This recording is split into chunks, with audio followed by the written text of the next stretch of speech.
Have you ever looked at the walls around your home and wondered what's holding everything together? Most of us take them for granted. We hang pictures, mount TVs, or maybe knock one down during a renovation. But what's really inside those walls? Surprisingly, a lot of what gives your home structure and shape is something quite simple, something called a stud wall. Today, we're breaking down what a stud wall is, why it matters, how it's made, and how it quietly plays a huge role in the homes and buildings we use every day. Whether you're planning a home renovation, curious about construction, or just love learning about how things work, this video will give you a solid foundation, pun intended. So let's get started right here on History of Simple Things.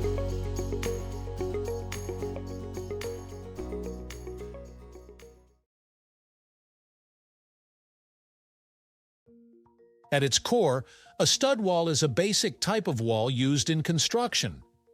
It's made from a frame of vertical wooden or metal supports, called studs, that are spaced evenly apart, usually 16 or 24 inches apart on center. This framework is then covered with a material like drywall or plasterboard to create a solid wall surface. There are two main types of stud walls, load-bearing and non-load-bearing. Load-bearing stud walls help support the structure above them, like floors, ceilings, or even roofs. Non-load-bearing walls, on the other hand, don't hold any structural weight. They're mainly used to divide rooms or create interior spaces.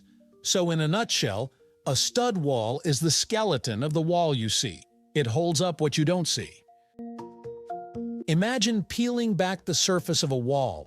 Inside, you'd see a neat framework of studs standing upright like soldiers. These vertical studs are usually 2x4 or 2x6 wooden beams, though metal studs are common in commercial buildings. At the top and bottom, there are horizontal pieces called the top plate and bottom plate. These connect the studs and form the boundary of the wall. In between the studs, you might see insulation, electrical wiring, plumbing pipes, and sometimes even air ducts. And once everything's in place, drywall is screwed or nailed onto the frame to give the wall its finished look. This simple yet efficient structure makes stud walls quick to build, easy to modify, and reliable, perfect for modern construction. You might be wondering, why do we use stud walls so often? The answer lies in versatility and cost. Stud walls are cheaper and faster to construct than solid brick or concrete walls. They use fewer materials, which makes them lighter, an advantage in multi-story buildings. They're also highly customizable. Need to add a doorway, reroute wiring, add insulation, or a window? Stud walls make that relatively easy compared to solid walls. That's why they've become the go-to option for most interior partitions in residential and even some commercial buildings. And if you're someone who likes DIY renovations, stud walls are your best friend.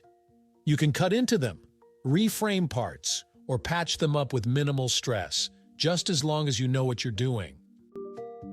Now, not all stud walls are built the same. One of the main choices in construction is between wooden and metal studs.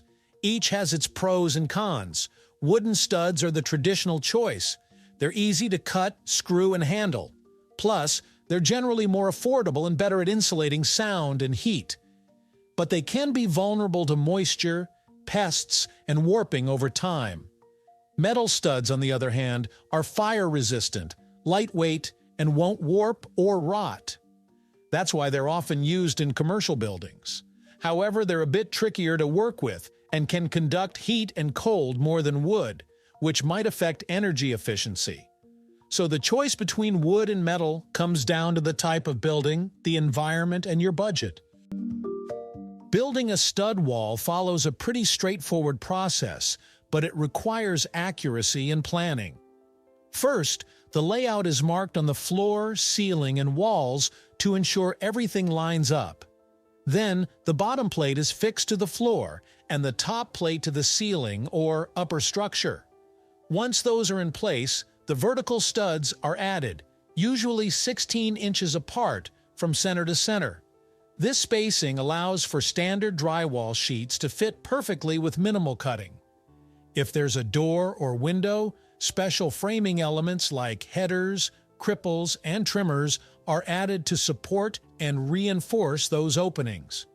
After framing, the electrician and plumber can come in to run wires and pipes through pre-drilled holes in the studs. Once that's done, insulation can be added between the studs if needed.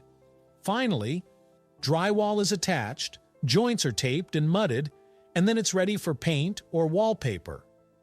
While the process may seem simple, a lot of precision goes into making sure everything is square, level, and secure. One downside to stud walls is that they're generally less soundproof than solid walls. Sound can easily travel through the gaps between studs, but there are ways to fix that. Adding acoustic insulation between the studs, using resilient channels to reduce vibration, and applying sound-dampening drywall can make a big difference.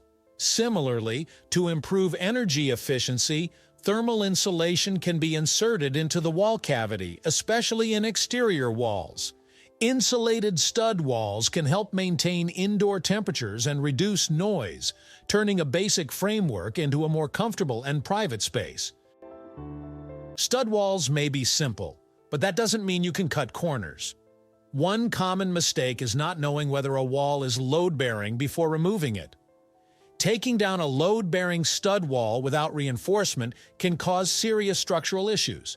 Another issue is incorrect spacing of the studs. If they're too far apart, the drywall may sag or crack. If they're not aligned properly, attaching shelves or cabinets becomes a nightmare. Also, failing to plan for things like electrical outlets or plumbing can make the job harder down the line. That's why even in small projects, it helps to consult with professionals, or at least do your homework thoroughly. You probably interact with stud walls more than you realize. Hanging up a picture? You're looking for a stud to nail into so it holds weight. Mounting a shelf? Same thing. Wondering why a wall feels hollow when you knock on it? That's the space between studs. Studs are also behind many of the features we rely on. Hidden pathways for electricity, the shape of a room, or even that cozy, soundproof bedroom you enjoy. They might be invisible, but they're everywhere. Knowing how they work gives you an edge whether you're renovating, decorating, or just wanting to avoid accidentally drilling into a water pipe.